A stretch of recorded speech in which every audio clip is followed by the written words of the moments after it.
SNDA would love to welcome you to Temple. In this video, we'll be guiding you through the dental school application timeline. Feel free to take notes and good luck.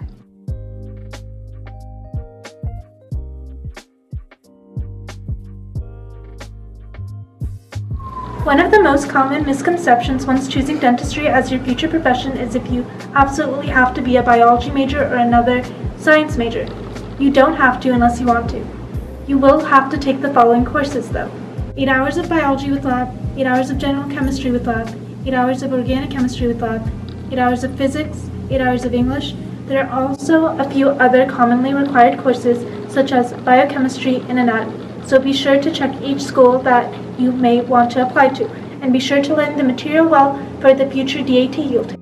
If you are not happy with your GPA, whether that be the science or the average, there are many options you can do to improve. For instance, you can take an extra semester after graduating with your BS or BA, where you complete upper level science courses, and most importantly, make sure you ace that semester, as doing so will prove to these dental schools that you have what it takes. Another option is to complete a post-bac or a master's degree.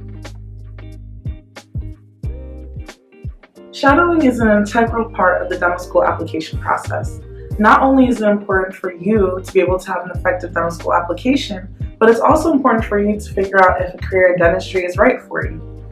When you want to find a dentist to shadow, you can either call, email, or walk into an office and ask. I typically like to call, and when I call, I use a mini script that I write in my phone, and it goes something like this. Hello, my name is Abiodun Oni, and I am currently a sophomore at Temple University. I'm highly interested in the dental field and would love to talk with Dr. Owl about the possibility of shadowing him or her. I also have a resume available if needed. Typically, schools recommend students complete 100 shadowing hours before applying. However, with COVID pandemic, flexibility has been given. However, you should still check with individual schools you're interested in order to find out their policy. Making connections and networking with your professors or shadowing dentists are very important, especially when it comes down to asking for a letter of recommendation. It's best to ask for a letter of recommendation right after a successful semester or completing your shadowing hours to keep that interaction fresh. If you're unable to ask right away, it's okay. You could still schedule a meeting with your recommender and even include your CV and personal statement for reference. It's best to give your recommender at least 4 weeks to write your letter. It gives them enough time to include everything needed, and keep in mind their schedules are very busy. When deciding what schools to apply to, think about what is most important to you. Factors to consider are 1. Finances. Consider tuition, living expenses, and how you'll be paying for school. And remember, there are scholarship opportunities available. 2. Location. Are you unwilling to move far away from your family, or are you interested in exploring a new city? 3. Curriculum. Are you looking for a school that is didactically focused or clinically focused? 4. Out-of-state acceptance rate. How realistic will this be?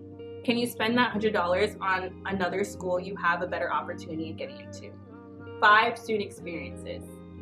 Additionally, you want to think about how uncomfortable you're willing to get.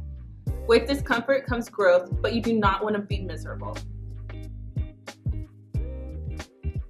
Taking the DAT can be a time-consuming and daunting process in the beginning since it's an array of exams surveying the natural sciences, perceptual ability, reading comprehension, and quantitative reasoning. But not to worry, it can be managed.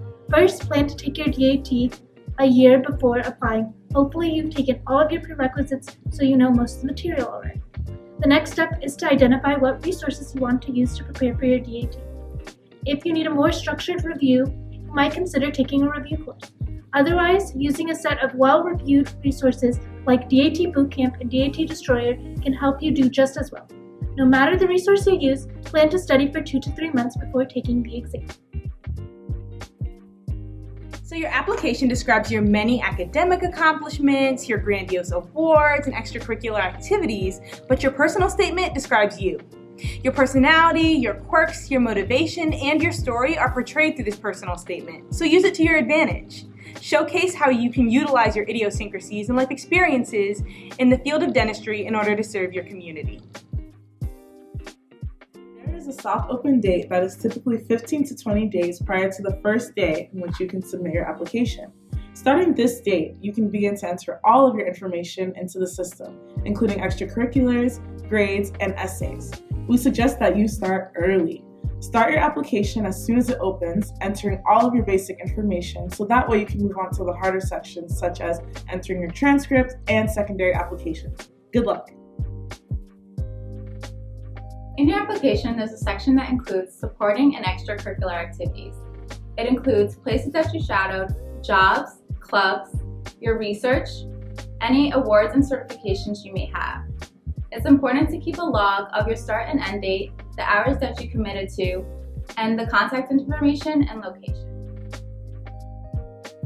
So your personal statement gives the admissions committee a preview of who you are, but the interview day is the whole show.